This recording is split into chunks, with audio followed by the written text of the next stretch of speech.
Fantasia Barrino always made it clear Kendall Taylor wasn't just her husband, he was her soulmate. She said it proudly in interviews, showed it off in photos, and thanked God publicly for sending her the man of her dreams. To the world, they looked unbreakable.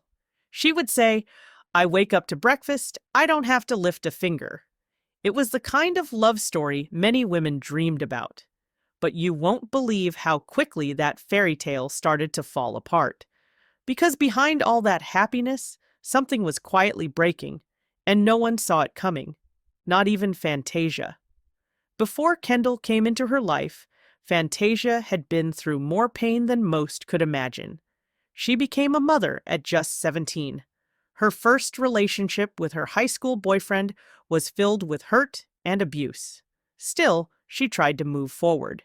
She dated NFL player Michael Clayton and even got engaged to rapper Young Dro. But those relationships didn't last either. Then came the real scandal, the one people couldn't stop talking about. In 2009, Fantasia was involved with Antoine Cook, a married man. She didn't just date him. She had a child with him, a son named Dallas. The headlines went wild.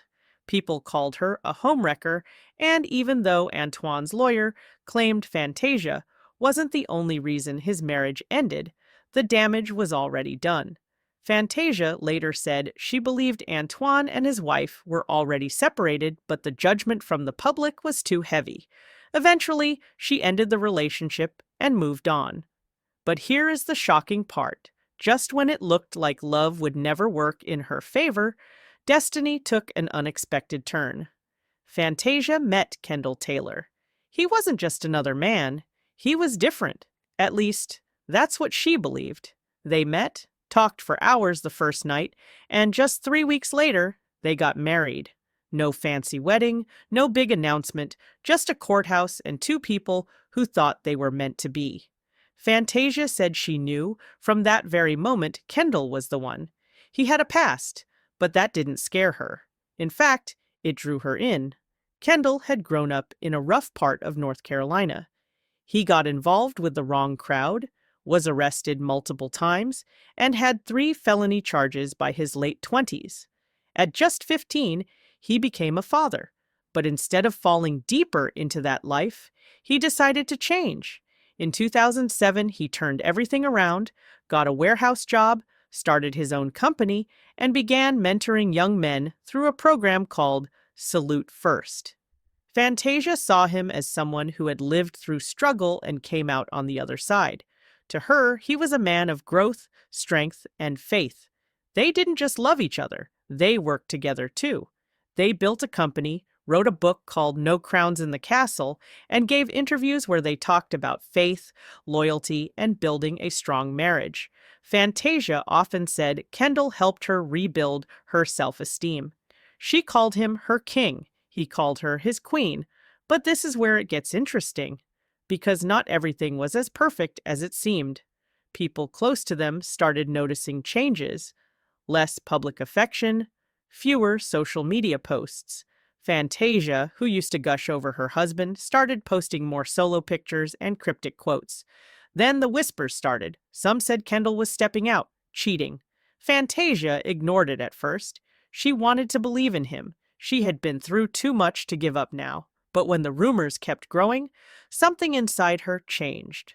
Fantasia tried to hold on. She kept telling herself that it was just gossip, that the man she married couldn't possibly betray her like that. After all, Kendall had promised her forever. He wasn't just her husband, he was her best friend, her business partner, her spiritual support. But the rumors refused to die, and then the truth came crashing in. Let me tell you, this wasn't just a rumor, this was real, and it broke Fantasia in a way she hadn't expected. She finally spoke out, and when she did, it wasn't in anger, it was in pain. She admitted that something had changed in their relationship. She said, "I truly believed he was my soulmate, but love isn't just about feelings, it's about trust. And that trust was broken. You won't believe how deep it went." Kendall, the man who had once lifted her up and helped her see her worth, had made her feel like a stranger in her own marriage. Fantasia didn't say exactly what he did, but the message was loud and clear. He wasn't loyal. And for Fantasia, loyalty meant everything. But here's the craziest part. She still tried to save the marriage. She sat him down, looked him in the eyes, and said, "We're better than this. We're supposed to be brothers." That's how close she felt to him. That's how much she wanted to believe they could fix what was broken. But deep down, she knew something had shifted, and once trust is cracked, it never fits the same again. Fans were stunned. This couple had always shown the perfect image. Fantasia posting sweet messages like, "He's my king," and Kendall sharing videos of them laughing, praying, and working together. But behind those happy posts were silent arguments, broken promises, and a woman losing faith in the man she once believed was sent by God. The timing couldn't have been worse. They had just published their book about marriage. They had just shared their testimony of how to build a God-centered relationship. And now Fantasia was left picking up the pieces while the world watched in confusion. Some people called it karma, others called it heartbreaking. But Fantasia didn't hide. She stood tall, even, with tears in her eyes, and started telling her side of the story. She said she had spent years thinking love had to hurt, and Kendall had made her feel safe again. He told her she was a queen every day, words she wasn't used to hearing, but now she felt like all of it was a lie. All the prayers, the encouragement, the business they built together, it felt like it had all been for nothing. She had trusted him with her life, her children, her healing, and now she had to face the truth that the man who once saved her was now the one she needed saving from.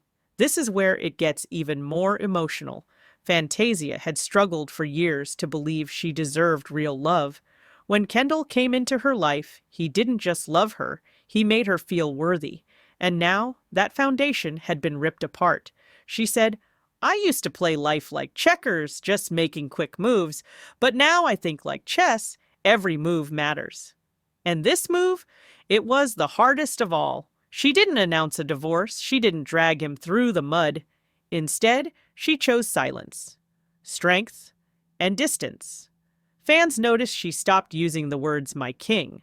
She stopped wearing her wedding ring. Slowly, her posts shifted from couple goals to self-love. She was rebuilding quietly, while the world kept guessing what really went wrong.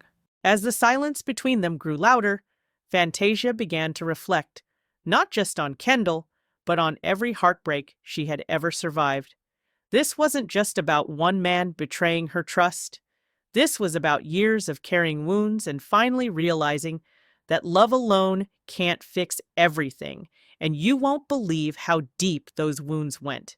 Her life had been filled with pain from the very beginning, young motherhood, broken homes, public scandals, and every time she stood back up.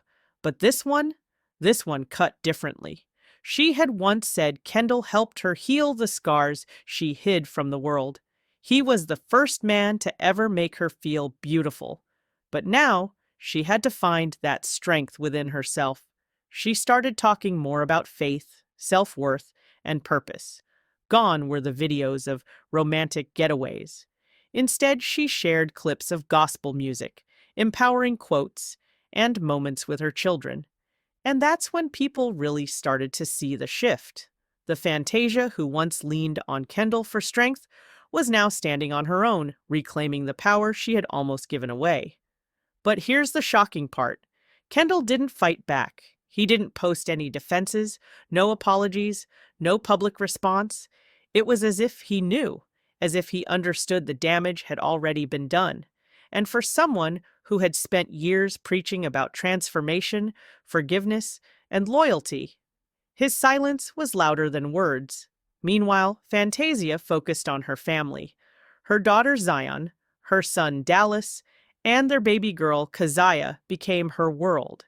She stopped chasing the idea of perfect love and started embracing peaceful living. The woman who once rushed into marriage just 3 weeks after meeting a man was now slowing down and thinking ahead.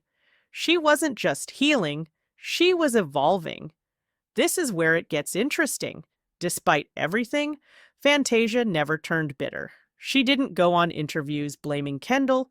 She didn't curse him out or tear him down. Instead, she let her peace speak for itself.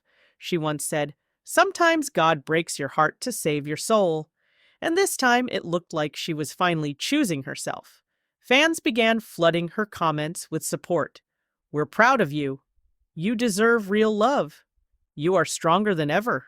And they were right, because while Kendall may have damaged the foundation they built together, Fantasia was now building something even stronger within herself. Her glow was different, her focus was sharper, and her spirit unshaken. People started realizing the truth. Love doesn't always come to heal you. Sometimes it comes to show you where you're still broken. Fantasia thought she had found forever in Kendall, but destiny took an unexpected turn, and now she was discovering that her real soulmate might be the woman she was becoming. After the dust began to settle, Fantasia didn't just survive, she rose, quietly, gracefully, and with a strength that only comes from walking through fire. The Fantasia that once relied on a man to remind her of her worth now looked in the mirror and reminded herself, you won't believe how far she had come. The same woman who had once been broken, bruised, and nearly gave up on life altogether was now standing tall, not as someone's wife, but as her own anchor. She poured herself back into her purpose. Her music started to carry a new kind of power, one that wasn't just about love, but about self-discovery and healing. Fans noticed the fire in her performances, the clarity in her interviews, and the peace in her silence. This wasn't Fantasia, the heartbroken woman. This was Fantasia, the warrior, who had been through enough battles to finally know what she deserved. And this time, she wasn't settling for anything less.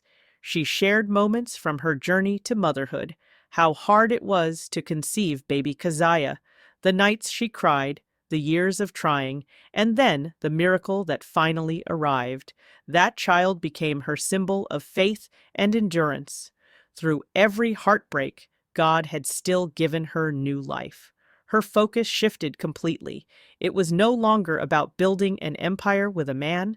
It was about building a legacy for her children, a future shaped by truth, not illusion. What makes this story different is that it didn't end in disaster or scandal. It ended in quiet freedom. Fantasia didn't expose Kendall. She didn't drag him on talk shows. Instead, she chose the higher road, and that, more than anything, showed just how much she had grown. She had learned that not everyone who claims to love you deserves to walk with you. And sometimes the greatest act of love is letting go. And the craziest part? She had once believed Kendall saved her life, but now she was finally realizing she saved herself. Her career blossomed. She starred in The Color Purple, won critical praise, and earned award nominations. She proved to the world, and maybe even to herself, that pain can be a platform, that struggle doesn't have to define you, and that you can lose what you thought was everything and still come out shining. So many women looked up to Fantasia for being real, for being raw, and for showing that love can be beautiful, but it should never come at the cost of your peace. She told her story not to shame Kendall, but to inspire others, to show that even when a soulmate lets you down, your soul doesn't have to stay broken. Fantasia Barrino didn't just walk away from a man. She walked into a version of herself that had been waiting to rise for years. Because in the end, destiny didn't just take an unexpected turn, it took her exactly where she was meant to be